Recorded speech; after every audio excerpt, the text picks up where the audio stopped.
Meet the editors. Hello, good evening. പ്രതിദിന വാർത്താ വിശകലന പരിപാടി മീറ്റ് ദി എഡിറ്റേഴ്സ് ആരംഭിക്കുന്നു. എല്ലാ പ്രിയ പ്രേക്ഷകർക്കും സ്വാഗതം. ഒരിടവേളയ്ക്കു ശേഷം ഭാരതാംബ വിവാദം വീണ്ടും സജീവമാവുകയാണ്. ഗവർണർ രാജേന്ദ്ര ആർലേക്കർ ദേശീയ നിയമദിനത്തോടനുബന്ധിച്ച് ഹൈക്കോടതി ഓഡിറ്റോറിയത്തിൽ സംഘപരിവാർ സംഘടന സംഘടിപ്പിച്ച പരിപാടിയിലാണ് ഭാരതാംബ ചിത്രം പ്രത്യക്ഷപ്പെട്ടത്. നടപടി ഭരണഘടനയോടും മതേതരത്വത്തോടുമുള്ള വെല്ലുവിളി എന്ന വിമർശനവുമായി ഡിവൈഎഫ്ഐയും ഓൾ ഇന്ത്യ ലോയേഴ്സ് അസോസിയേഷനും രംഗത്തെത്തി.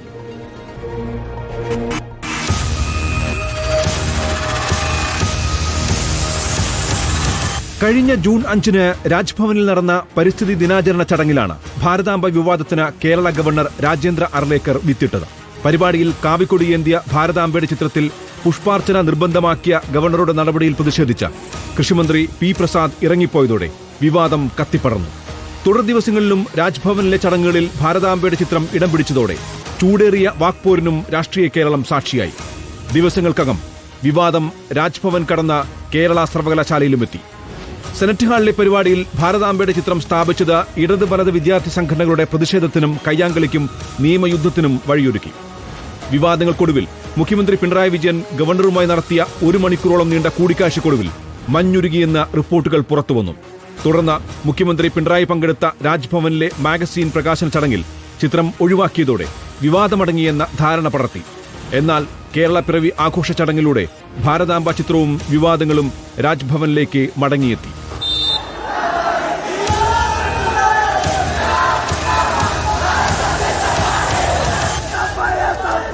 രാജ്ഭവനും കേരള സർവകലാശാലയും കടന്ന് സംസ്ഥാനത്തെ നീതിന്യായ കോടതിയിലേക്ക് ഭാരതാംബ ചിത്രം എത്തിയതാണ് വിവാദങ്ങൾക്ക് അഗ്നി പകരുന്നത്.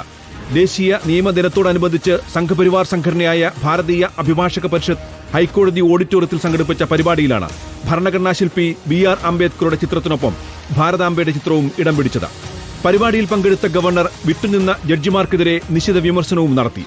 ഭാരതാംബയോടുള്ള അയിത്തം വിദ്യാഭ്യാസ സംവിധാനത്തിന്റെ മൂല്യശോഷണമെന്ന് കുറ്റപ്പെടുത്തൽ.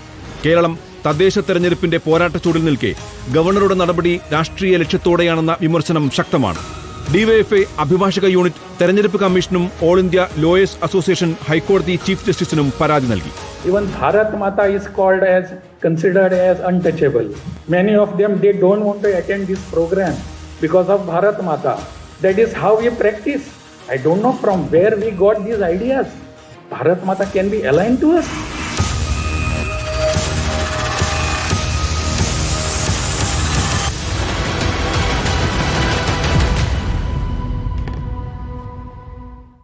ഭരണഘടനയോടുള്ള വെല്ലുവിളിയോ എന്നാണ് ചോദ്യം.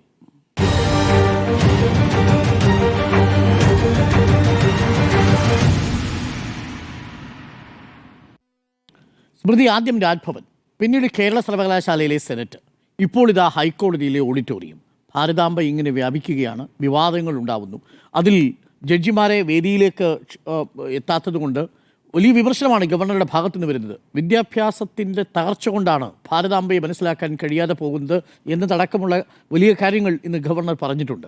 ഇത് ഭരണഘടനയോടുള്ള ഒരു അവഹേളനമാണോ, വെല്ലുവിളിയാണോ? നമ്മൾ ഈ ചർച്ച നടത്തുന്ന ദിവസത്തിൻ്റെ പ്രത്യേകതയുണ്ടല്ലോ. ഇന്ന് ഭരണഘടനാ ദിനമാണ്, 76ാം വാർഷികമാണ്. അപ്പോൾ അതിൻ്റെ ഭാഗമായി ഇന്ന് പ്രധാനമന്ത്രി പാർലമെൻറ്റിൽ, അതായത് പഴയ പാർലമെൻറ്റ് മന്ദിരത്തിൽ പ്രസംഗിച്ച ദിവസം കൂടിയാണ്. അവിടെ അദ്ദേഹം പറയുന്നത് ഭരണഘടന ഉണ്ടായതുകൊണ്ടാണ് വളരെ പിന്നാക്ക സാഹചര്യത്തിൽ നിന്ന് എനിക്ക് പ്രധാനമന്ത്രിയാകാൻ കഴിഞ്ഞത് എന്നാണ് പറഞ്ഞത്. അപ്പോൾ ഭരണഘടനാ മൂല്യങ്ങൾ ഉയർത്തിപ്പിടിച്ചുകൊണ്ട്, അല്ലെങ്കിൽ ഭരണഘടനയുടെ ശക്തി ഉയർത്തുന്ന കാര്യങ്ങൾക്കാണ് ഇനി പ്രാമുഖ്യം കൊടുക്കുക. അതാണ് ചെയ്യുന്നത്, അതാണ് ചെയ്തുകൊണ്ടിരിക്കുന്നത്, ചെയ്യാൻ പോകുന്നത് എന്നുള്ളതാണ് അദ്ദേഹത്തിൻ്റെ പ്രസംഗം. പക്ഷേ നമുക്കറിയാം ഭരണഘടനാ സ്ഥാപനങ്ങളെ എങ്ങനെയൊക്കെ വരുതിയിലാക്കാൻ ശ്രമിക്കുന്നു, ഭരണഘടനയെ ഇല്ലാതാക്കാൻ ശ്രമിക്കുന്ന രൂപത്തിലുള്ള ഓരോരോ നടപടികൾ നമ്മൾ ഓരോരോ ഘട്ടങ്ങളിൽ ചർച്ച ചെയ്തിട്ടുണ്ട്. ഭരണഘടനാ സ്ഥാപനങ്ങൾ എന്ന് പറയുമ്പോൾ ഏറ്റവും ഒടുവിൽ ഇപ്പോൾ നമ്മൾ സംസാരിച്ചുകൊണ്ടിരിക്കുന്ന തെരഞ്ഞെടുപ്പ് കമ്മീഷനുമായി ബന്ധപ്പെട്ടാണല്ലോ.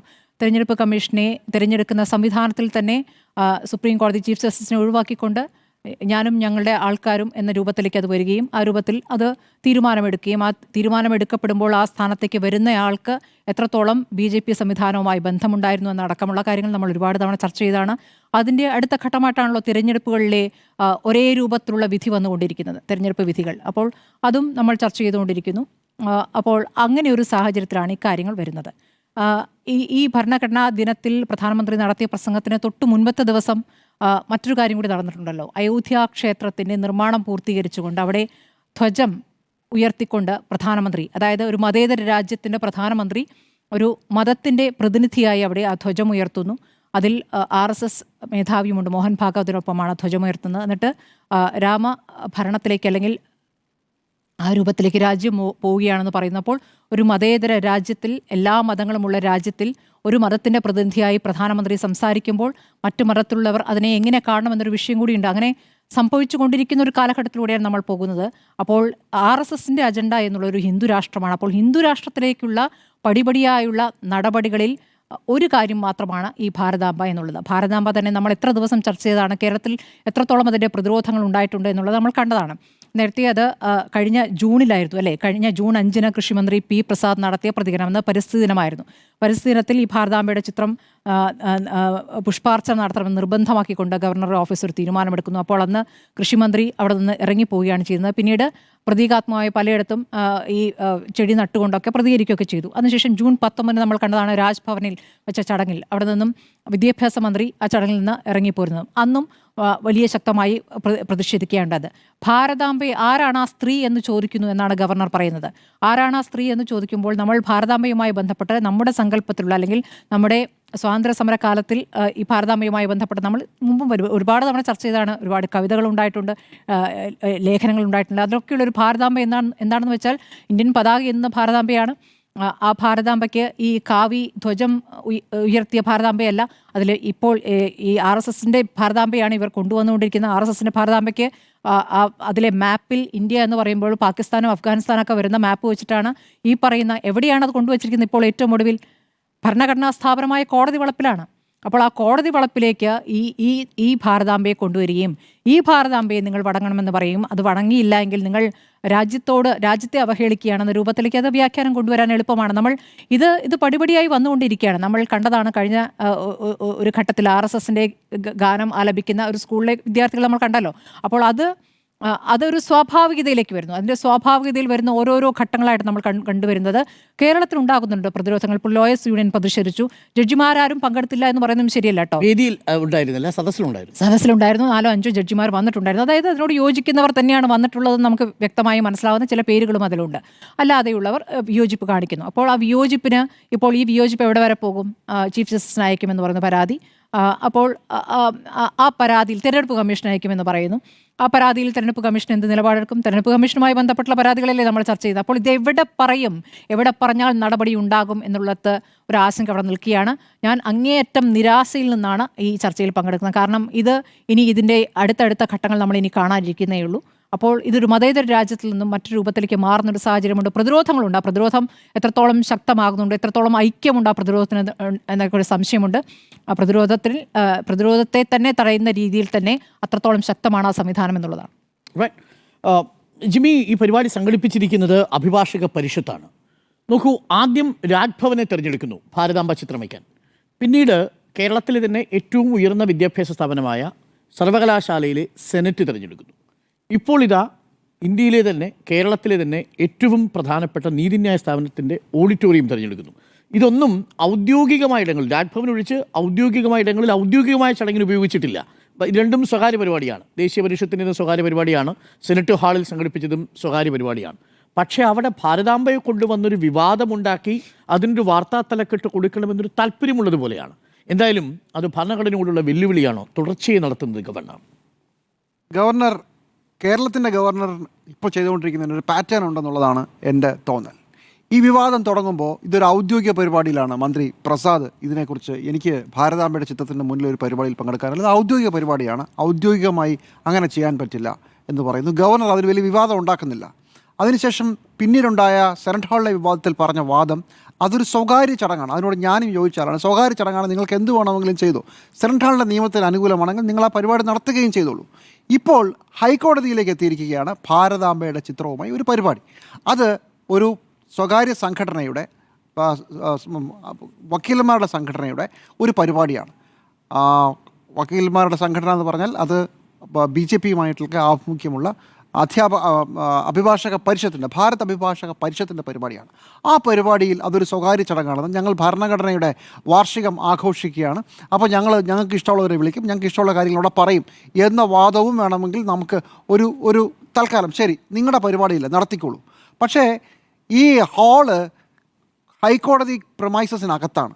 ഈ ഹൈക്കോടതി പ്രമൈസസിനകത്ത് നിങ്ങൾക്ക് എന്ത് പരിപാടിക്ക് നടത്താൻ പറ്റുമല്ലോ. ഇപ്പോൾ സെനറ്റ് ഹാളിൽ പറഞ്ഞത് മതസംഘടനകളുടെ പരിപാടിക്ക് അനുവദിക്കാം, കുഴപ്പമില്ല.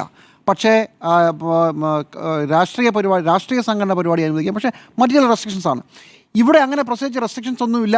അത് രജിസ്ട്രി തീരുമാനിക്കും എന്ത് പരിപാടി നടത്തണം എന്നുള്ളതാണ്. അതാണ് ഇപ്പോൾ ഉയർന്നു വരുന്ന വാദം. അതും ഞാൻ അംഗീകരിക്കുന്നു. എന്നിട്ട് ഗവർണർ വരുന്നു, അംബേദ്കറുടെ ദോഷം പറയരുത്, അംബേദ്കറുടെ പടവും സൈഡിൽ വെച്ചിട്ടുണ്ട്. പക്ഷേ ഭാരതാംബയുടെ ചിത്രമാണ് അവിടെ വെച്ചിരിക്കുന്നത്. ഭാരതാംബയുടെ ചിത്രം വെച്ച പരിപാടിയിലേക്ക് ഒരൊറ്റ ഹൈക്കോടതിയുടെ ജഡ്ജിമാരും വേദിയിലേക്ക് എത്തുന്നില്ല. ഹൈക്കോടതി രജിസ്റ്റേർഡ് ഭാഗമായ ഒരു ജഡ്ജിയും മറ്റ് 3-4 പേരും താഴെ ഇരിപ്പുണ്ട്. അവരാരും മുകളിലേക്ക് കയറിയില്ല. ഇതാണ് രാജേന്ദ്ര ആർലേക്കറെ പ്രകോപിപ്പിച്ചത്.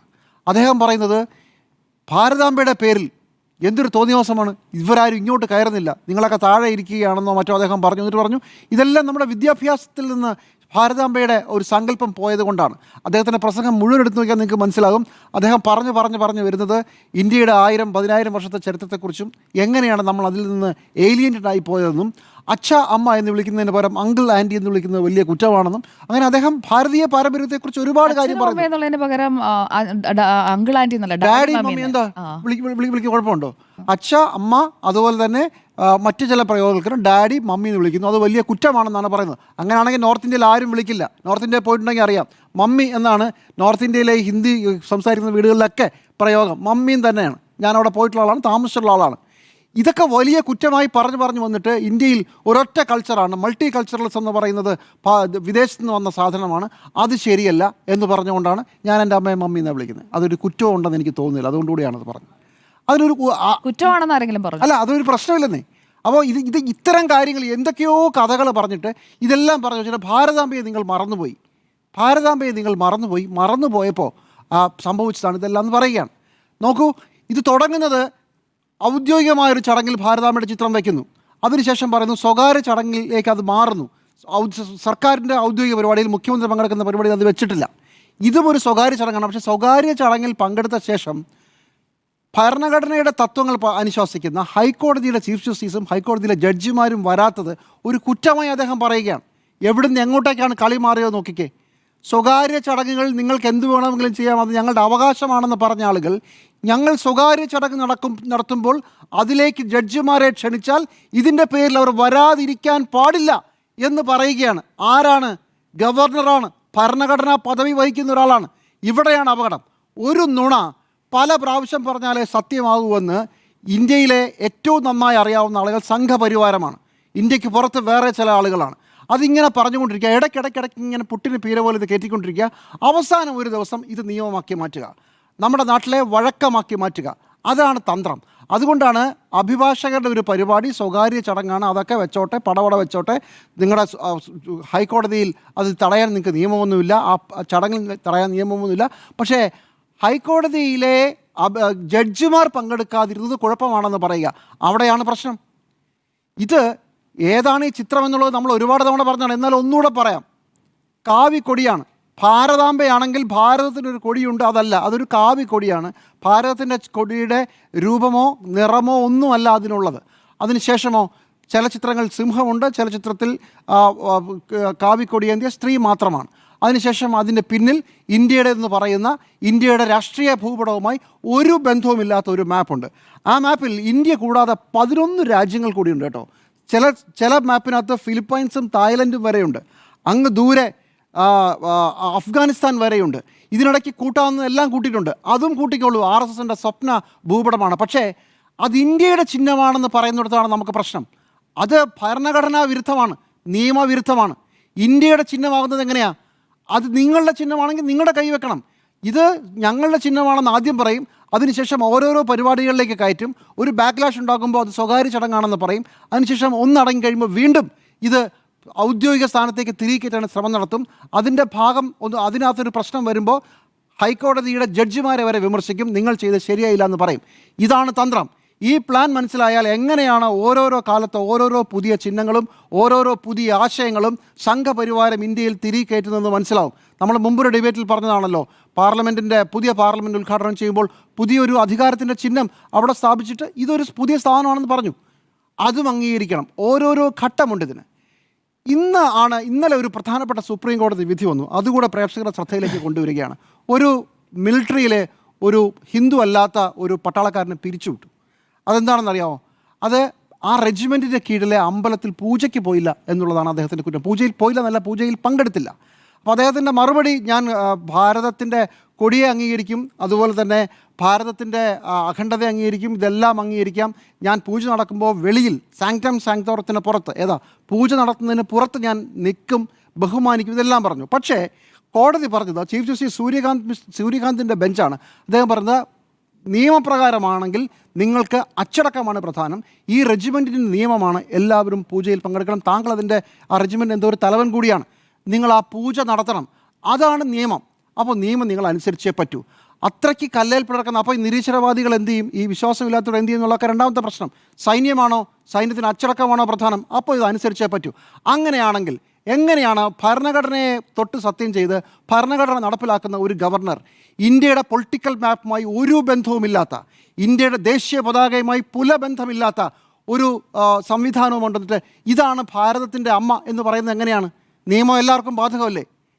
പട്ടാളത്തിൽ അച്ചടക്കത്തിൻ്റെ പേരിൽ പറയുമ്പോൾ ഭരണഘടനയുടെ, അത് നല്ല ദിവസമാണ്, ഭരണഘടനയുടെ വാർഷികം ആചരിക്കുന്ന ദിവസം ഭരണഘടനയിൽ പറഞ്ഞ ഒന്നും പറഞ്ഞിട്ടില്ലാത്ത, ഭരണഘടനയുമായി പുലബന്ധമില്ലാത്ത ഒരു ചിഹ്നത്തെ അംഗീകരിക്കണമെന്ന് ആരോടാണ് ആവശ്യപ്പെടുന്നത്? ജഡ്ജിമാരോട് ആവശ്യപ്പെടുകയാണ്. ഇത് അടുത്ത ഘട്ടത്തിലേക്ക് അടക്കം നിങ്ങൾ നോക്കിക്കോളൂ. അധികം താമസിയാതെ ഇത് ഔദ്യോഗിക ചിഹ്നമായി ഇൻകോർപ്പറേറ്റ് ചെയ്യപ്പെടാൻ പോവുകയാണ്. കോമൺ സിവിൽ കോഡ് വരാൻ പോകുന്നത് പോലെ നമ്മുടെ നാട്ടിലെ ഇതിനു മുമ്പ് വേറൊരു ചരിത്രമുണ്ട്. ഇപ്പോൾ 2-3 ദിവസം മുമ്പാണല്ലോ അയോധ്യയിലെ ക്ഷേത്രത്തിൻ്റെ ഔദ്യോഗികമായ പണി കഴിയുകയും അതിൻ്റെ കൊടി ഉയർത്തൽ നടത്തുകയും ചെയ്ത പ്രധാനമന്ത്രി. ഇതുപോലെ തന്നെ ഇതിനു മുമ്പ് 19 വർഷം മുമ്പ് പ്രധാനമന്ത്രി ജവഹർലാൽ നെഹ്റു സോമനാഥ ക്ഷേത്രത്തിൽ പോകാതിരുന്നതും അന്നത്തെ പ്രസിഡന്റ് പോയതുമായി ബന്ധപ്പെട്ട വലിയ തർക്കമുണ്ട്. അന്ന് പ്രധാനമന്ത്രി പറഞ്ഞത് സോമനാഥ ക്ഷേത്രം പല തവണ ആക്രമണങ്ങൾ തകർക്കപ്പെട്ട ഒരു ക്ഷേത്രമാണ്. അത് ഈ ഹിന്ദു മുസ്ലിം കലാപം കഴിഞ്ഞ് ഉടനെ അത് പുനഃസ്ഥാപിക്കുമ്പോൾ ഒരു പ്രധാനമന്ത്രി പോകുന്ന തെറ്റായ സന്ദേശം നൽകും മറ്റു മതസ്ഥർക്ക്. അത് നമ്മൾ ചെയ്യാൻ പാടില്ല എന്നുള്ളതാണ്. അവിടെ നിന്ന് 50-60 വർഷം കഴിയുമ്പോൾ പ്രധാനമന്ത്രി മോദി എന്താണ് പറയുന്നത്? അദ്ദേഹം പറഞ്ഞത് ഇന്ത്യ വികസിത രാജ്യമാകണമെങ്കിൽ ഉള്ളിലെ രാമനിലേക്ക് ഉണരണം, നൂറ്റാണ്ടുകൾ നീണ്ട മുറിവുണങ്ങി എന്ന് പറയുന്ന, അതായത് 47-ലെ ജവഹർലാൽ നെഹ്റുവിൽ നിന്ന് 2025-ലെ നരേന്ദ്രമോദിയിലേക്ക് വരുമ്പോൾ എങ്ങനെയാണ് ആശയങ്ങൾ മാറിയത്? മുമ്പായിരുന്നെങ്കിൽ ഇത് വലിയ വിവാദമാകാൻ, ഇപ്പോൾ ഇത് വിവാദം പോലുമല്ല. പ്രധാനമന്ത്രി പറഞ്ഞു, എല്ലാവരും കേട്ടു. ഒരു കാലത്ത് രാജ്യം ശക്തമായി ഡിബേറ്റ് ചെയ്ത സെക്യുലറിസം എങ്ങനെ ആയിരിക്കണമെന്നതിനെക്കുറിച്ചുള്ള അടിസ്ഥാന ശിലയാണ് സോമനാഥ ക്ഷേത്രത്തിലെ ഈ തർക്കം. അവിടെ നമ്മൾ ഇവിടെ എത്തി എന്ന് പറഞ്ഞതുപോലെ ഓരോരോ കാര്യങ്ങളിലെയും ഡിബേറ്റുകളെ അത് തൽക്കാലം ഒരു തിരിച്ചടി കിട്ടിയാൽ ഒന്ന് പിൻവാങ്ങും, കുറച്ച് കഴിയുമ്പോൾ വീണ്ടും എടുത്തു വയ്ക്കും.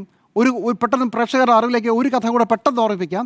അത് കേരളത്തിലെ ദേവസ്വം ബോർഡുകളുടെ അമ്പലങ്ങളുടെ പണം സർക്കാർ അടിച്ചുകൊണ്ട് പോകുന്നു എന്ന് പറയുന്നു. അപ്പോൾ കണക്ക് സഹിതം നമ്മളത് അങ്ങനെയല്ല, സർക്കാരിൻ്റെ കയ്യിൽ നിന്നാണ് പണമെന്ന് പറയുന്നു, മിണ്ടാതിരിക്കും. 6 മാസം കഴിയുമ്പോൾ ഒരു കവല പ്രസംഗത്തിൽ വീണ്ടും അതെടുത്തിടും. അത് കുറച്ച് വൈറലാവും, കുറച്ച് വാട്സാപ്പ് യൂണിവേഴ്സിറ്റി കറങ്ങും, വീണ്ടും ആരെങ്കിലും പറയും, മിണ്ടാതിരിക്കും. 1 വർഷം കഴിഞ്ഞ് പിന്നെയും എടുത്തിടും. ഇതൊരു തന്ത്രമാണ്. ഭാരതാംബയെ ഒഫീഷ്യലൈസ് ചെയ്യാനുള്ള ഒരു പ്ലാൻ്റെ ഭാഗമാണ് രാജേന്ദ്ര ആർലേക്കർ ഹൈക്കോടതിയിലെ ജഡ്ജിമാരെ മോശക്കാരാണെന്ന് വിളിച്ചത്. നിങ്ങൾ പങ്കെടുക്കാതിരുന്നത്, മോശക്കാരെന്ന് പറഞ്ഞാൽ അങ്ങനെയല്ല, നിങ്ങൾ അജ്ഞത കൊണ്ട് നിങ്ങൾ ചെയ്ത് ശരിയായില്ല എന്ന മട്ടിൽ സംസാരിച്ചത്. ഈ പ്ലാൻ കേരളം മനസ്സിലാക്കണം, രാജ്യം മനസ്സിലാക്കണം. ബിംബങ്ങളെ ഒളിച്ചു കടത്തുകയാണ് ചെയ്തുകൊണ്ടേയിരിക്കുന്നത്. ഒരു നുണകളെ സത്യമാക്കി മാറ്റാനുള്ള അശ്രാന്ത പരിശ്രമമാണ് നടക്കുന്നത്. ഹൈക്കോടതിയുടെ ഓഡിറ്റോറിയത്തിൽ ഭാരതാംബയെ ചിത്രം വെച്ച് പരിപാടി നടത്തിയത് ഭരണഘടനയോടുള്ള വെല്ലുവിളിയോ എന്നുള്ളതാണ് ചോദ്യം. ഈ ഭാരത ഭരണഘടനയിൽ പറയാത്ത ഒരു ബിംബവും ഇന്ത്യക്കാർ അംഗീകരിക്കേണ്ട ഒരു കാര്യമുണ്ടെന്ന് വിശ്വസിക്കുന്ന ആളല്ല ഞാൻ. അങ്ങനെ ഒരു സംഭവം ഇല്ല. എത്രയോ ചർച്ചകളായി നമ്മൾ ഇത് തന്നെ പറഞ്ഞുകൊണ്ടിരിക്കുകയാണ്. ഇന്ത്യയെ സംബന്ധിച്ചിടത്തോളം ഇന്ന് ഗവർണർ ഹൈക്കോടതിയിൽ പറഞ്ഞ കാര്യം തന്നെയാണ് പ്രസക്ത ഭാഗം. എന്താണ്, ബഹുസംസ്കാരം എന്നത് യൂറോപ്യൻ ആശയമാണ്. ഇവിടെ ഒരു സംസ്കാരമേ ഉള്ളൂ, പക്ഷേ അതിന് വിവിധ നിറങ്ങളുണ്ടാകാം. അതിന് മഴവില്ലിൻ്റെ വകഭേദം പോലെയാണ്. മതത്തിൽ കേന്ദ്രീകരിക്കുമ്പോഴാണ് ഭിന്നതയുണ്ടാകുന്നതായി തോന്നുന്നത്. ധർമ്മത്തിൽ വിശ്വസിക്കുന്നതാണെങ്കിൽ എല്ലാം ഒന്നാണ്. അപ്പം ഈ മതത്തിൽ കേന്ദ്രീകരിക്കുമ്പോഴാണ് ഭിന്നത ഉണ്ടാകുന്നത് അവർ തന്നെ സ്വന്തം പറഞ്ഞാൽ മതി. വേറെ ആരോട് പറയാനാണ്? ഏത് ധർമ്മത്തിൽ വിശ്വസിക്കണമെന്ന് പറയുന്നത്? ഹിന്ദു ധർമ്മത്തിലോ? ഇത് ഇവർ തന്നെ പറയുകയാണ്. എന്നിട്ട് ഇതിനൊരു വേറെ വ്യാഖ്യാനം കൊണ്ടുവരാണ്. ഇവർക്ക് തന്നെ അറിയാം അതാണ് ഈ ഇങ്ങനെ തേട്ടി വരുന്നത് ഏത് മതമാണ് പ്രശ്നം. കേരളത്തിൽ ഇന്ത്യയിൽ മതം ചർച്ച ചെയ്യുന്നത് കോൺഗ്രസ്സാ അല്ലെങ്കിൽ CPM അല്ലെങ്കിൽ വേറെ ഏതെങ്കിലും പ്രതിപക്ഷ പാർട്ടികളാണ്? അവിടെ ചർച്ച ചെയ്യുന്നത് BJP മാത്രമാണ് മതം ചർച്ച ചെയ്യുന്നത് അല്ലേ? മതത്തിൻ്റെ അടിസ്ഥാനത്തിൽ കയറി വരണം, അമ്പലങ്ങൾ പണിയണം, ക്ഷേത്രങ്ങൾ പണിയണം, വലിയ രീതിയിൽ പ്ലാനുകൾ ഉണ്ടാകണം, ഇന്ത്യ മതരാഷ്ട്രമായി മാറണം, ഹിന്ദുത്വ രാഷ്ട്രമായിരിക്കണം, 2025 അല്ലെങ്കിൽ 2035 ആകുമ്പോഴത്തേക്കും ലോകത്തെ ഏറ്റവും വലിയ ഹിന്ദു രാഷ്ട്രമായി ഇന്ത്യ മാറണം. ഇതൊക്കെ പറയുന്നത് ആരാ? ഇവരൊക്കെ തന്നെയാണിത് പറയുന്നത്. എന്നിട്ട് ഇവർ തന്നെ ഒരു ബിംബം ഉണ്ടാക്കുന്നു. അതിന് ഇവരുടെ ശൈലിയിൽ ഭരണഘടന മാപ്പ് ഉണ്ടാക്കുന്നു. ആ മാപ്പ് വെച്ചിട്ട് ഇതാണ് ഇന്ത്യ എന്ന് പറയും. അപ്പോൾ ഇതൊക്കെ നമ്മൾ വിശ്വസിച്ചോണം. ഇതൊക്കെ നമ്മൾ വിശ്വസിച്ച് ഇവർ പറയുന്നതെല്ലാം കേട്ടിരുന്നാൽ ഒരു പ്രശ്നമില്ല. അല്ലാത്ത സ്ഥിതിക്ക് നമ്മൾ ഈ പറയുന്നതൊക്കെ തെറ്റാണ് എന്നുള്ള. നമ്മളിപ്പം 4 പ്രാവശ്യം ചർച്ച. ഇപ്പം എന്തിനാ ഈ മുഖ്യമന്ത്രിയായിട്ടുള്ള ചർച്ചയ്ക്ക് ശേഷം ഈ ബിംബം എടുത്ത് മാറ്റിയല്ലോ അവിടുന്ന്? അത് കഴിഞ്ഞിട്ട് ഈ ബുക്ക് പ്രകാശന ചടങ്ങിൽ മുഖ്യമന്ത്രിയുമായി പങ്കെടുത്ത് അതെന്തിനാ എടുത്ത് മാറ്റിയേ? അപ്പോൾ ഇവർക്ക് തന്നെ അറിയാം. അപ്പോൾ ഇവർ കുത്തിക്കയറ്റാൻ പറ്റുന്ന സ്ഥലങ്ങളെല്ലാം കുത്തിക്കയറ്റുന്നു എന്നുള്ളതിനേക്കാൾ അപ്പുറം വേറൊന്നുമില്ലാന്ന്. അപ്പം ഹൈക്കോടതിയിൽ ജഡ്ജിമാർ അപ്പം എന്താ ആത്യന്തികമായി പറഞ്ഞു വെക്കുന്നത്? നിങ്ങൾക്കൊന്നും ബോധമില്ല എന്നല്ലേ പറയുന്നത്? അങ്ങനെ പറഞ്ഞില്ല എന്നേ ഉള്ളൂ. നിങ്ങൾക്കൊന്നും ബോധമില്ല, നിങ്ങൾക്കൊന്നും വിദ്യാഭ്യാസമില്ല, നിങ്ങൾക്കൊന്നും ഭരണഘടനയെക്കുറിച്ചൊരു ധാരണയില്ല. ആരാണ് പറയുന്നത്? കേരളത്തിലെ ഹൈക്കോടതി ജഡ്ജിമാരോടാണ് പറയുന്നത് കേട്ടോ. നിങ്ങൾക്കൊന്നും ഭരണഘടനയെക്കുറിച്ചൊരു ധാരണയില്ല എന്നാണ് പറയുന്നത്. ഇതാണ് ഭരണഘടന, ഇതാണ്. അപ്പോൾ ഇതേതാ സ്ത്രീ എന്ന് നോർമലി സത്യമല്ലേ? ഇതേതാ സ്ത്രീ എന്നൊന്ന് പറഞ്ഞു തന്നാൽ മതി. അപ്പോൾ അത് പറഞ്ഞാൽ അങ്ങനെ ഒരു ഭരണഘടന ഭാരതാംബേനെ അംഗീകരിക്കാൻ പറഞ്ഞിട്ടുണ്ടോ? അപ്പോൾ അതൊന്ന് പറഞ്ഞു തന്നാൽ ഈ സ്ത്രീ ഏതാണെന്ന് പറഞ്ഞു തന്നാൽ പ്രശ്നം ഒന്ന് ക്ലാരിറ്റിയോടുകൂടി പറഞ്ഞു തരിക. ഇതേതാ ഈ ഭൂപടം എന്ന് പറഞ്ഞു തന്നാൽ മതി. ഇന്ത്യയുടെ ഭൂപടം നമ്മൾ പഠിച്ചത് അങ്ങനെയല്ല. നമ്മൾ 7ാം ക്ലാസ്സിൽ 6ാം ക്ലാസ്സിലൊക്കെ പഠിക്കുമ്പോൾ ഇന്ത്യയുടെ ഭൂപടം പരീക്ഷ എഴുതിയിട്ടാണ് പുറത്തേക്ക് വന്നിട്ട്. അത് കാണാപ്പാടം വരച്ചിട്ട് മാർക്ക് മേടിക്കണം അല്ലേ? എല്ലാ പരീക്ഷയിലും ഒരു ഇന്ത്യയുടെ ഭൂപടം ഉണ്ടാവും. ഞാൻ ഈ ഭൂപടം നമ്മൾ എഴുതിക്കാണ്ട് വരച്ചതൊന്നും നമ്മൾ കണ്ടിട്ടില്ല. നമ്മൾ പഠിച്ച അതിന് ശേഷം ഭൂപടം മാറിയെന്ന് പറയാം. ഇപ്പോൾ നേപ്പാളും ഭൂട്ടാനും അഫ്ഗാനിസ്ഥാനൊക്കെ കൂടിയ ഭൂപടമാണോ നമ്മുടെ കയ്യിലുള്ളത്? അപ്പോൾ ഇത് വിശ്വസിച്ചോണം നിങ്ങൾ. ഇന്തോനേഷ്യ, ഫിലിപ്പൈൻസ് അങ്ങനെ 14 രാജ്യമല്ലേ? എത്രയാ? 11 രാജ്യം. അപ്പോൾ ഇത് നിങ്ങൾ വിശ്വസിച്ചോണം. ഇതിങ്ങനെയാണ്. ഇത് നിങ്ങൾ വിശ്വസിച്ചാൽ നിങ്ങൾക്ക് ഇവിടെ സാമാന്യ ബുദ്ധിയോടുകൂടി ജീവിക്കാം. അല്ലാത്തവരൊക്കെ നിങ്ങൾ പൊട്ടന്മാരാണ്. നിങ്ങൾക്ക് ഭരണത്തെക്കുറിച്ച് ധാരണയില്ല, നിങ്ങൾക്ക് വിദ്യാഭ്യാസമില്ല. ഇവിടെ പാലക്കാട് സൊമാലിയേക്കാൾ നല്ല രാജ്യമായിരുന്നു ഇത് കേരളം എന്ന് പറയുന്നത്. അപ്പം ഒരു പ്രാവശ്യം ഉപമിച്ചത് സൊമാലിയനോടാണ്. മനസ്സിലായില്ലേ? ഇപ്പം പറഞ്ഞുകൊണ്ടിരിക്കുന്നത് ഇന്ത്യയിൽ സാക്ഷരതയിൽ 1ാം സ്ഥാനത്ത് സംസ്ഥാനം ഏതാ? കേരളമല്ലേ? വിദ്യാഭ്യാസത്തിൻ്റെ കാര്യത്തിൽ 1ാം സ്ഥാനത്ത് രാജ്യം ഏതാ? സംസ്ഥാനം ഏതാ? കേരളമല്ലേ? അവിടെയാണ് വന്നിട്ട് പറയുന്നത് എന്തറിയോ? നിങ്ങൾക്കൊന്നും വിദ്യാഭ്യാസമില്ല, നിങ്ങൾക്കൊരു ബോധമില്ല, നിങ്ങൾക്കൊരു ഭരണഘടന ധാരണയില്ല. ഞങ്ങൾ പറയുന്നതാണ് ഭരണഘടന, ഞങ്ങൾ പറയുന്നതാണ് ഭാരതാംബ, ഞങ്ങൾ പറയുന്ന കൊടിയാണ് ഭാരതത്തിൻ്റെ കൊടി, ഞങ്ങൾ പറയുന്നതാണ് ഭാരതത്തിൻ്റെ ഭൂപടം. ഇതൊക്കെ നിങ്ങൾക്ക് വിശ്വസിക്കാൻ പറ്റുമോ? ഇത് വിശ്വസിക്കാൻ പറ്റിയാൽ നിങ്ങൾക്ക് ബോധമുള്ള ആളാണ്, ബുദ്ധിയുള്ള ആളാണ്. അങ്ങനെയുള്ളവർ നിങ്ങൾ BJPക്കാരാണ്. അല്ലാത്തവരൊക്കെ പൊട്ടന്മാരും ബോധമില്ലാത്തവരാണ്. ഇതാണ് സിമ്പിളായിട്ട് പറയുന്നത്. അതാരാ പറയുന്നത്? ഒരു ഭരണഘടനാ സ്ഥാപനത്തെ തലപ്പത്തിരിക്കുന്ന ഗവർണർ വന്നിട്ട് പറയുകയാണത്. ഇങ്ങനെയാണ് അവസ്ഥ. ഇത് മനസ്സിലാക്കിയാൽ നിങ്ങൾക്ക് നല്ല രീതിയിൽ പോകാം. ഇത് ഞാൻ പറയുന്നത് ഇതിങ്ങനെ ചർച്ച ചെയ്യാൻ പാടില്ല എന്നുള്ളതാണ് എൻ്റെ അഭിപ്രായം. എന്നോട് ഇവർ ഈ സ്വന്തം ശരീരത്തിൽ ബോംബ് വെച്ചിട്ട് ഭീകരവാദികൾ പൊട്ടിത്തെറിക്കും. എന്തിനു വേണ്ടിയിട്ടാണെന്നറിയോ? എൻ്റെ ആശയം ലോകത്ത് മുഴുവൻ ചർച്ച ചെയ്യപ്പെടണം. ഞാൻ ഉദ്ദേശിക്കുന്ന കാര്യങ്ങൾ ലോകത്ത് മുഴുവൻ ചർച്ച ചെയ്യപ്പെടണം. മനസ്സിലായില്ലേ? ക്യാരറ്റിന് കാവി നിറം എന്ന് പറയുന്ന ആൾക്കാരാണ് ഉള്ളത്. മനസ്സിലായില്ലേ? ക്യാരറ്റിൻ്റെ കളർ ഏതാ? കാവി നിറം. അതുകൊണ്ട് പച്ചക്കറി മുഴുവൻ എന്താണ്? കാവ്യവൽക്കരിച്ചുകൊണ്ടിരിക്കുകയാണ് എന്ന് പറയുന്ന രാജ്യത്താണ് നമ്മൾ ജീവിക്കുന്നത്. ഭരണഘടനയോടുള്ള വെല്ലുവിളിയോ എന്നായിരുന്നു ചോദ്യം. സുജയ, ഒരു വെല്ലുവിളിയുമല്ല. ഭരണഘടനാ സ്ഥാപനത്തിന്റെ ഭാഗമായിട്ടുള്ള ഗവർണർ തന്നെയാണ് ഈ പരിപാടിയിൽ പങ്കെടുക്കുകയും കാര്യങ്ങൾ പറയുകയും ചെയ്തത്. അതൊക്കെ കേൾക്കുമ്പോൾ ചിലർക്കൊക്കെ വലിയ ബുദ്ധിമുട്ടുകൾ ഉണ്ടാകും. അത് രാജ്യത്തോട് ഉള്ള ഓരോരുത്തരുടെയും താല്പര്യം അനുസരിച്ചായിരിക്കും. മറ്റു രാജ്യങ്ങളോടുള്ള ബഹുമാനം കൂടുതലുള്ളത് കൊണ്ടുമാകും. എന്തായാലും ഭാരതാംബയുടെ ചിത്രമുണ്ടെങ്കിൽ പരിപാടികളിൽ പങ്കെടുക്കില്ല എന്ന നിലപാടെടുത്തിരിക്കുന്ന ഡിവൈഎഫ്ഐക്കൊപ്പം നിൽക്കുന്ന അല്ലെങ്കിൽ ഡിവൈഎഫ്ഐയുടെ യൂണിയൻ പറയുന്ന കാര്യങ്ങൾ ആവർത്തിക്കാനായിരിക്കുന്ന ആളുകൾ അത് ആവർത്തിച്ച് കഴിഞ്ഞത് പ്രേക്ഷകരുടെ ശ്രദ്ധയിലേക്ക് വന്നിട്ടുണ്ടാകും ഇതിനകം തന്നെ. ഭാരതാംബ അൺടച്ചബിൾ ആണ് എന്നൊന്നും ഞാൻ കരുതുന്നില്ല. അങ്ങനെയുള്ള നിലപാടിനോട് ഞാൻ ഒരിക്കലും യോജിക്കുന്നുമില്ല. കാരണം ഭാരതാംബയുണ്ടോ, ഈ സ്ത്രീ ഏതാണ് എന്നൊക്കെയുള്ള ചോദ്യത്തിന് ബഹുമാനപ്പെട്ട കേരള ഹൈക്കോടതി തന്നെ 2025 ജൂലൈ 4 മറുപടി പറഞ്ഞിട്ടുള്ളതാണ്. അത് മന്ത്രി വി ശിവൻകുട്ടിക്കും അദ്ദേഹത്തെ പിന്തുണച്ചുകൊണ്ട് പിന്നീട് ഇപ്പോഴും സംസാരിച്ചുകൊണ്ടിരിക്കുന്ന ആളുകൾക്കുമുള്ള മറുപടിയാണ്. കൃത്യമായി 2025 ജൂലൈ 4 ഹൈക്കോടതി ചോദിച്ചത് ഭാരതാംബ എങ്ങനെ മതചിഹ്നമാകുമെന്നുള്ളതാണ്. അത് മനസ്സിലാകാതെ വീണ്ടും മതചിഹ്നമാണ്, മതമാണ്, മതത്തിന്റെ പ്രതിനിധിയാണ്, മതത്തിന്റെ പ്രതീകമാണ് എന്ന് പറഞ്ഞുകൊണ്ടിരിക്കുകയാണ് ഇപ്പോഴും. അതുകൊണ്ട് തന്നെയാണ് ഞാൻ ആൻഡോ സാർ പറഞ്ഞപ്പോൾ അപ്പോൾ ഇടപെട്ടതും അതിനോട് വിയോജിച്ചതും. കാരണം ബഹുമാനപ്പെട്ട ഹൈക്കോടതി തന്നെ വ്യക്തത വരുത്തിയിട്ടുള്ള കാര്യമാണ്. ആരാണ് ഈ സ്ത്രീ ഇങ്ങനെയുള്ള ചോദ്യം ചോദിച്ചപ്പോൾ ആദ്യത്തെ ആ ചോദ്യം വന്നത് മന്ത്രി വി ശിവൻകുട്ടിയിൽ നിന്നാണ്. ആരാണ് ഈ സ്ത്രീ എന്നുള്ള ആ ചോദ്യത്തിനടക്കം മറുപടി അവിടെ വന്നു കഴിഞ്ഞതാണ്. ഹൈക്കോടതി തന്നെ വ്യക്തത വരുത്തിയ ഒരു കാര്യത്തിലാണ് വീണ്ടും ഇരുന്ന് തർക്കിക്കുന്നത് എന്നുള്ളത് എന്തുകൊണ്ടാണ് എനിക്ക് മനസ്സിലാവുന്നില്ല. ഭാരതാംബ എങ്ങനെ മതചിഹ്നമാകും? മതചിഹ്നമെന്ന് ഭാരതാംബ അല്ല, മതചിഹ്നമെന്നാണ് പറഞ്ഞത്. താങ്കൾ പറഞ്ഞത് മതചിഹ്നമെന്നാണ് പറഞ്ഞത്. മതത്തിന്റെ ഭാഗമാണ്. മതത്തെ പൊക്കിപ്പിടിക്കുന്നവരുടെ അവരാണ് പറഞ്ഞുകൊണ്ടിരിക്കുന്നത്. അത് BJP-യാണ്. താങ്കൾ പറഞ്ഞത് നല്ല ഓർമ്മയുണ്ട് എനിക്ക്. നല്ല ഓർമ്മയുണ്ട് എനിക്ക്. മതചിഹ്നം എന്നുള്ള വാക്ക് ഉപയോഗിച്ചു. മതചിഹ്നം എന്നുള്ള വാക്ക് ഉപയോഗിച്ചതുകൊണ്ടാണ് ഞാനതിനെ ഭാരതാംബ ഒരു മതത്തിന്റെയും ചിഹ്നമല്ല. ഭാരതാംബ എങ്ങനെ മതചിഹ്നമാകുമെന്ന് ബഹുമാനപ്പെട്ട ഹൈക്കോടതി ചോദിച്ചത് 2025 ജൂലൈ 4 അത് ആർക്കൈവ്സിൽ റെക്കോർഡിക്കലായി രേഖപ്പെടുത്തപ്പെട്ട കാര്യമാണ്. എല്ലാ പ്രധാനപ്പെട്ട മാധ്യമങ്ങളും റിപ്പോർട്ടറടക്കം റിപ്പോർട്ട് ചെയ്തതുമാണ്. അത് എവിടെയാണ്, ഏത് കേസാണെന്ന് കൂടി പറയാം. കേരള സർവകലാശാലയിലെ ഭാരതാംബ വിവാദത്തിൽ സസ്പെൻഡ് ചെയ്യപ്പെട്ട രജിസ്ട്രാർ KS അനിൽകുമാറിന്റെ ഹർജിയിലാണ് ബഹുമാനപ്പെട്ട ഹൈക്കോടതി ഈ ഒരു പരാമർശം നടത്തിയത്. അങ്ങനെ ഒരു പരാമർശം നമ്മുടെ മുന്നിൽ നിൽക്കുമ്പോഴാണ് വീണ്ടും അതേ കാര്യങ്ങൾ, അതേ വാദങ്ങൾ ആവർത്തിക്കപ്പെടുന്നത്. അപ്പോൾ അതിന്മേലുള്ള വസ്തുതയില്ലായ്മ എന്താണ് എന്നുള്ളത് പ്രിയപ്പെട്ട പ്രേക്ഷകർക്ക് മനസ്സിലായിട്ടുണ്ടാകും. 11 രാജ്യങ്ങൾ ഉൾപ്പെട്ട ഒരു ഭൂപടത്തിന് മുന്നിലിരിക്കുന്ന ഒരു സ്ത്രീയാണ് ഈ ഭാരതാംബ എന്ന് പറയുന്നത് എന്ന രീതിയിലുള്ള വ്യാഖ്യാനത്തോടും ഞാൻ യോജിക്കുന്നില്ല. അവിടെ ആ വേദിയിൽ അഭിഭാഷക പരിഷത്താണ് ആ പരിപാടി സംഘടിപ്പിച്ചത്. ഹൈക്കോടതി ഓഡിറ്റോറിയം, ഞാൻ മനസ്സിലാക്കുന്ന അനുസരിച്ച് ഹൈക്കോടതി ഓഡിറ്റോറിയത്തിൽ പരിപാടികൾ സംഘടിപ്പിക്കുന്നതിന് കൃത്യമായ അനുമതി ഉണ്ടെന്നുണ്ടെങ്കിൽ അവിടെ പ്രവർത്തിക്കുന്ന എല്ലാ അഭിഭാഷക സംഘടനകൾക്കും ഒരേ രീതിയിലുള്ള അവകാശമുണ്ട്. DYFI ആയതുകൊണ്ട് അവിടെ പ്രത്യേക അവകാശങ്ങളൊന്നും ഉണ്ട് എന്നുള്ളതല്ല. അവിടെ ഇപ്പോൾ ഭാരതീയ അഭിഭാഷക പരിഷത്താണ് പരിപാടി ഇന്നലെയായിരുന്നു സംഘടിപ്പിച്ചത്, ദേശീയ നിയമ ദിനവുമായി ബന്ധപ്പെട്ട്.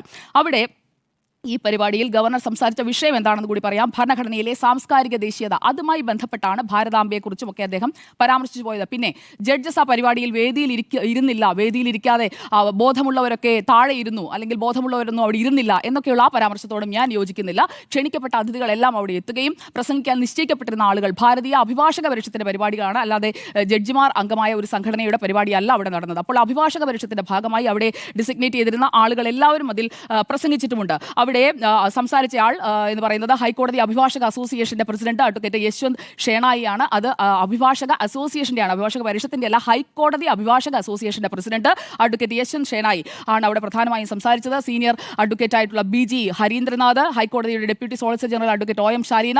അതിനുശേഷമാണ് അഭിഭാഷക പരിഷത്തിന്റെ ഹൈക്കോടതി യൂണിറ്റ് പ്രസിഡന്റ് അഡ്വക്കേറ്റ് N ഭനിൽകുമാറും അതുപോലെ തന്നെ അഡ്വക്കേറ്റ് KS ഭരതനും അഡ്വക്കേറ്റ് രാഹുൽ വേണുഗോപാലും ഒക്കെ അവിടെ ഉണ്ടായിരുന്നതും. അല്ലാതെ അവിടെ ജഡ്ജസിനെ വിളിച്ചു വരുത്തിയതിനു ശേഷം ജഡ്ജസ് സംസാരിക്കാതെ പോയപ്പോഴേക്കും ഗവർണർ അങ്ങ് വിമർശിച്ചു എന്ന രീതിയിലുള്ള വ്യാഖ്യാനം ശരിയല്ല എന്നുള്ളതാണ് ഈ വിഷയത്തിലെ എന്റെ അഭിപ്രായം. ഇവിടെ ഗവർണർ പറഞ്ഞ കാര്യങ്ങളിൽ അദ്ദേഹം പറഞ്ഞത് എന്താണ്?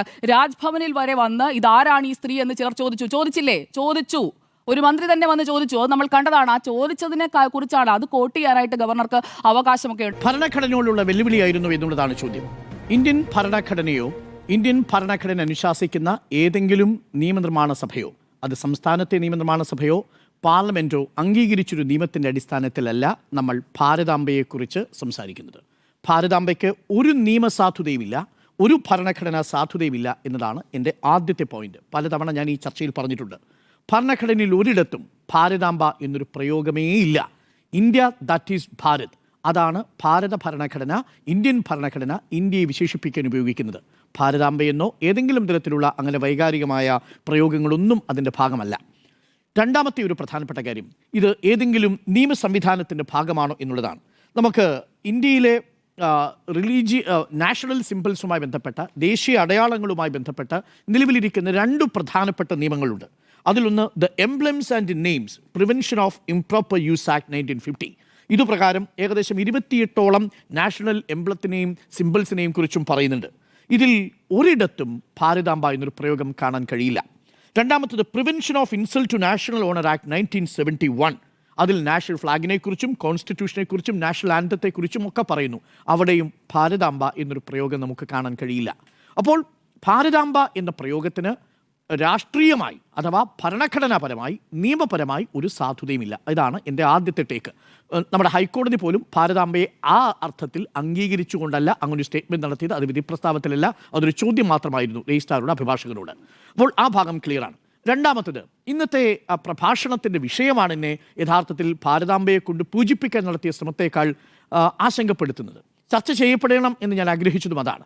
ഭരണഘടനയിലെ സാംസ്കാരിക ദേശീയതയെക്കുറിച്ചാണ് പറയുന്നത്. യഥാർത്ഥത്തിൽ ഭരണഘടന ഒരു സാംസ്കാരികമായ ദേശീയത മുന്നോട്ട് വയ്ക്കുന്നുണ്ടോ എന്നുള്ളതാണ് ചോദ്യം. ഇത് ചരിത്രപരമായ ഒരു അബദ്ധമാണ്. കാരണം ഇന്ത്യൻ ദേശീയതയെക്കുറിച്ച് ആഴമേറിയ പഠനങ്ങൾ നമ്മുടെ മുന്നിലുണ്ട്. ദേശീയതയെ ആദ്യം തള്ളിപ്പറഞ്ഞ ഒരു മനുഷ്യൻ്റെ പേരാണ് രവീന്ദ്രനാഥ് ടാഗോർ. രവീന്ദ്രനാഥ് ടാഗോർ, നമ്മുടെ ദേശീയ ഗാനം എഴുതിയ രവീന്ദ്രനാഥ് ടാഗോർ തള്ളിപ്പറഞ്ഞ ഒരാശയമാണ്. എന്താണ് ആ ദേശീയതയെക്കുറിച്ച് അദ്ദേഹം പറഞ്ഞ വാചകം? എൻ്റെ ആത്മീയമായ അഭയസ്ഥാനമല്ല ദേശീയത എന്നാണ്, അത് മനുഷ്യവംശമാണ് എന്നാണ് രവീന്ദ്രനാഥ് ടാഗോർ പറഞ്ഞത്. അതിൻ്റെ കാരണം അതിനൊരു അപരനെ സൃഷ്ടിക്കാനും എതിരാളിയെ സൃഷ്ടിക്കാനും കഴിയും ദേശീയതയ്ക്ക് എന്നുള്ളത് കൊണ്ടാണ്. അതുകൊണ്ടാണ് നമ്മൾ സാർവലൗകികതയെക്കുറിച്ച് സംസാരിക്കുന്നത്. യഥാർത്ഥത്തിൽ ഇന്ത്യ മുന്നോട്ട് വെച്ച ആശയങ്ങളിലൊന്ന് ഈ വിശാലമായ അർത്ഥത്തിൽ ഇന്ത്യയുടെ ഭരണഘടനയിൽ അധിഷ്ഠിതമായ ദേശീയതയാണ്. ഇന്ത്യയുടെ ചരിത്രത്തിൻ്റെ നാൾവഴിയിൽ സഞ്ചരിച്ചു കഴിഞ്ഞാൽ നമുക്ക് മതപരമായൊരു ദേശീയതയുണ്ടായിരുന്നു. ഈ സാംസ്കാരിക ദേശീയതയുടെ ആണിക്കൽ എന്ന് പറയുന്നത് എവിടെയാ? അത് ബങ്കിം ചന്ദ്ര ചാറ്റർജിയും ആനന്ദമഠും എഴുതിയ കാലത്ത് തുടങ്ങുന്ന ഒരു സാംസ്കാരിക ദേശീയതയുണ്ട്. ആ സാംസ്കാരിക ദേശീയത മതത്തിൻ്റെ അടിസ്ഥാനത്തിൽ ആഴമേറിയതായിരുന്നു. അതിനെ പിന്നീട് ജനകീയമായൊരു സാമൂഹിക പ്രസ്ഥാനമായി, നമ്മളുടെ ദേശീയ പ്രസ്ഥാനമായി മാറ്റുന്നത് 1920-കൾക്ക് ശേഷമാണ്. അവിടെ ആര് വന്നതിന് ശേഷം? മഹാത്മാഗാന്ധി വന്നതിന് ശേഷമാണ്. അപ്പോഴും സവർക്കറുടെ നേതൃത്വത്തിൽ അന്ന് 19-ാം നൂറ്റാണ്ടിൻ്റെ അവസാനമുണ്ടായ ആ അതേ ആശയത്തെ പിൻപറ്റുന്ന ഒരു ധാര 1923 മുതൽ ഇന്ത്യയിലെ ചരിത്രത്തിൽ കാണാം. അതാണ് മാതൃഭൂമി, പിതൃഭൂമി തുടങ്ങിയ ആശയധാരയായി മാറുന്നത്. അപ്പോൾ അവിടെ എവിടെയാണ് നമ്മൾ ഭാരതാംബയെ തിരഞ്ഞു പോകുന്നത്? ഭാരതാംബയെ നിങ്ങൾ തിരഞ്ഞു പോകുമ്പോൾ നിങ്ങൾക്ക് കിരൺ ചന്ദ്ര ബാനർജിയുടെ നാടകത്തിൽ ഭാരതാംബ എന്നൊരു പ്രയോഗം കാണാം. അത് ഈ അർത്ഥത്തിലേ അല്ല ഉപയോഗിച്ചിരുന്നത്. ബംഗാളിൻ്റെ പരിസരത്ത് രൂപപ്പെട്ട ഒരു നാടകത്തിൽ രൂപീകരിക്കപ്പെട്ട ഒന്ന് ആശയമാണ്.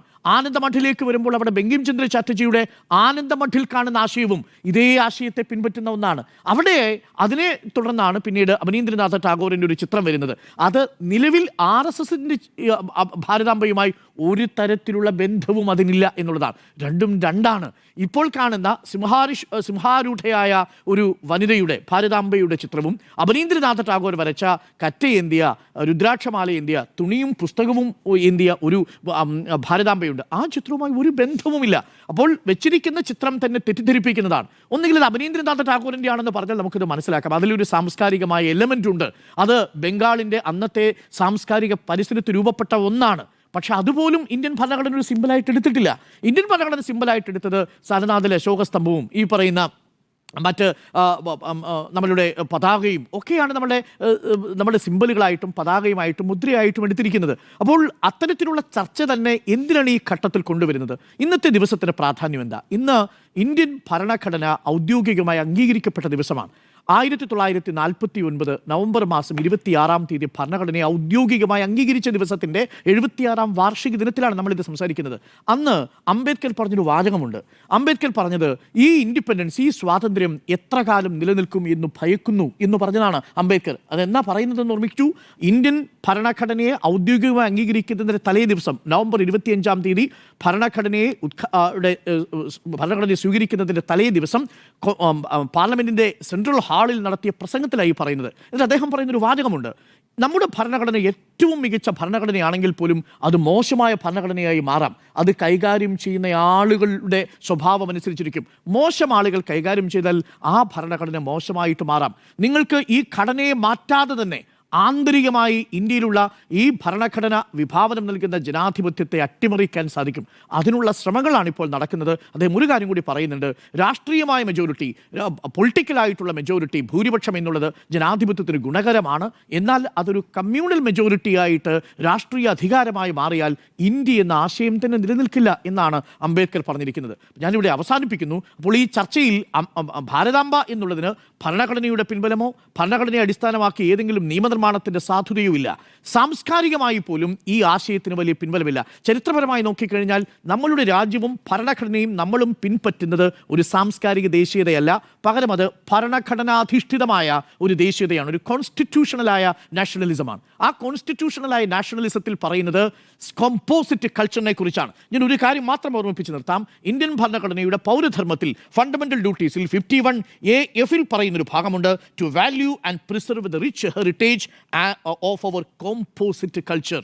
ഇന്ന് കോമ്പോസിറ്റ് കൾച്ചർ എന്നുള്ളത് വിദേശ രാജ്യങ്ങളുടെ സംഭാവനയാണ് എന്നാണ് ഗവർണർ പറഞ്ഞു വെച്ചിരിക്കുന്നത്. വൈവിധ്യമാർന്നൊരു സംസ്കാരം നമുക്കുണ്ടായിരുന്നു. ഇവിടെ എത്രയെത്ര നോക്കൂ, മതത്തെ അംഗീകരിച്ചവർ, മതത്തെ അംഗീകരിക്കാതെ പോയവർ, ഒക്കെയും ഈ നാട്ടിൽ ജീവിച്ചിരുന്നു. ഇവരെയൊക്കെ ഉൾക്കൊള്ളുന്നതാണെങ്കിൽ ആ ആശയം നമ്മൾ സ്വീകരിക്കുന്നതാണ്. അതല്ലാതെ ഈ ഡൈവേഴ്സിറ്റി തൂത്തെറിയുന്ന ഒരാശയമായിട്ട് തന്നെ കൊണ്ടുവരുമ്പോൾ സാംസ്കാരിക ദേശീയതയെ ഭരണഘടനാ ദേശീയതയുടെ മുകളിൽ പ്രതിഷ്ഠിക്കുന്നത് യഥാർത്ഥത്തിൽ ചരിത്രത്തോടുള്ള വെല്ലുവിളിയാണ്, ചരിത്രത്തോടുള്ള ഒരു അവഹേളനമാണ്. ഭരണഘടനയും ആ ഭരണഘടന രൂപം നൽകിയ ഇന്ത്യയോടുള്ള അവഹേളനയുമാണ്. കാരണം ഇന്ത്യ എന്നതിനെ സൃഷ്ടിച്ചിരിക്കുന്നത് ഈ ഭരണഘടനയാണ്. ആ ഭരണഘടന ഇല്ലാതായാൽ ഇന്ത്യ എന്ന ആശയമാണ് ഇല്ലാതാവുക. അവിടെ ഭാരതത്തെ ഇന്ത്യക്ക് മുകളിൽ പ്രതിഷ്ഠിക്കാൻ ശ്രമിക്കുന്നവർ യഥാർത്ഥത്തിൽ നിഴലിനോടാണ് യുദ്ധം ചെയ്തുകൊണ്ടിരിക്കുന്നത്. ഈ ഭരണഘടന ഉള്ളിടത്തോളം കാലം നമ്മൾ സുരക്ഷിതരാണെന്നുള്ളതാണ് നമ്മൾ കരുതിയത്. എന്നാൽ ആ ഭരണഘടനയ്ക്കുള്ളിൽ നിന്നുകൊണ്ട് തന്നെ അതിനെ ചിതലരിക്കുന്ന തരത്തിലുള്ള ആശയങ്ങൾ പ്രചരിപ്പിക്കുന്നൊരു വിഭാഗമുണ്ട്. അവരാണ് അനാവശ്യമായി ഭാരതാംബയുടെ പേരിൽ ഈ വിവാദങ്ങൾ നടത്തുന്നത്. എൻ്റെ ഭാരതാംബ, ഇനി ഭാരതാംബ എന്നുള്ള ഒരു വിളി, അത് വിളിക്ക് വൈകാരികമായൊരു വിളിക്കൊരു സ്വാതന്ത്ര്യ സമരത്തിനൊരു വൈകാരികമായിട്ടുള്ളൊരു കാൽപ്പനികമായ സൗന്ദര്യമുണ്ട് എന്ന് കരുതുന്നയാളാണ് ഞാൻ. മാ തേരേ വതൻ ഭാരത് മാതാ കി ജയ് എന്ന മുദ്രാവാക്യം എഴുതിയത് അസിമുല്ല ഖാനാണ്. അദ്ദേഹത്തിൻ്റെ മുദ്രാവാക്യത്തിന് അത്രമേൽ ചാരുതയുണ്ട് എന്നുള്ളതാണ് ഞാൻ മനസ്സിലാക്കുന്നത്. നമ്മുടെ കോൺസ്റ്റിറ്റ്യൂവൻ്റ് അസംബ്ലിയിൽ രാജേന്ദ്ര പ്രസാദ് അധ്യക്ഷനായിട്ട് ചുമതലയേൽക്കുന്ന ദിവസം മുഴങ്ങിക്കേട്ടത് ഭാരത് മാതാ കി ജയ് എന്ന മുദ്രാവാക്യമല്ല. പകരം മുഴങ്ങിക്കേട്ട മുദ്രാവാക്യം എന്താണെന്നറിയാമോ? ഹസ്രത് മൊഹാനി എന്ന 1921 അഹമ്മദാബാദ് സെഷനിൽ ഉയർത്തിയ ആ മുദ്രാവാക്യമാണ്. ഇൻകുലാബ് സിന്ദാബാദ് എന്ന മുദ്രാവാക്യമാണ്. ഹസ്രത് മൊഹാനിയാണ് അത് മുഴക്കിയത്. മറ്റൊരു മുദ്രാവാക്യം കൂടി അവിടെ കേട്ടു, ജയ് ഹിന്ദ് എന്ന മുദ്രാവാക്യമാണ്. ആരാണ് വിളിച്ചതെന്നറിയാമോ? ജയ് ഹിന്ദ് എന്ന മുദ്രാവാക്യം വിളിച്ചത് ഈ സൈനുൽ അസീബുൽ ഹസനാണ്. അദ്ദേഹം ആരുടെ നിർദ്ദേശപ്രകാരമാണ്? സുഭാഷ് ചന്ദ്രബോസിൻ്റെ നിർദ്ദേശപ്രകാരമാണ് ആ മുദ്രാവാക്യം വിളിച്ചത്. ജയ് ഹിന്ദ് എന്ന മുദ്രാവാക്യം മുഴക്കിയത്. മാ തേരേ വതൻ ഭാരത് മാതാ കി ജയ് എന്ന മുദ്രാവാക്യം വിളിച്ചത്. ഇൻകുലാബ് സിന്ദാബാദ് എന്ന മുദ്രാവാക്യം വിളിച്ചത്. ഈ ഭരണഘടനാ അസംബ്ലിയിൽ മുഴങ്ങിക്കേട്ട എല്ലാ മുദ്രാവാക്യങ്ങളും വിളിച്ചിരുന്ന ഒരു വിഭാഗം ന്യൂനപക്ഷ വിഭാഗത്തിൻ്റെ പ്രതിനിധികളാണ്. അവർ ഇന്ത്യയുടെ മക്കളാണ്. അവരുടെ ദേശീയത കൂടി ഉൾപ്പെടുമ്പോൾ മാത്രമാണ് ഇന്ത്യയുടെ ദേശീയത പൂർണ്ണമാവുക.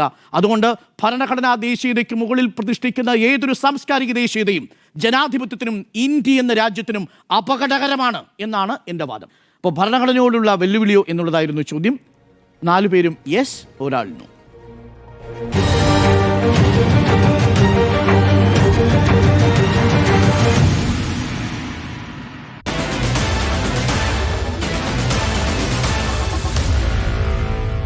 Meet the editors.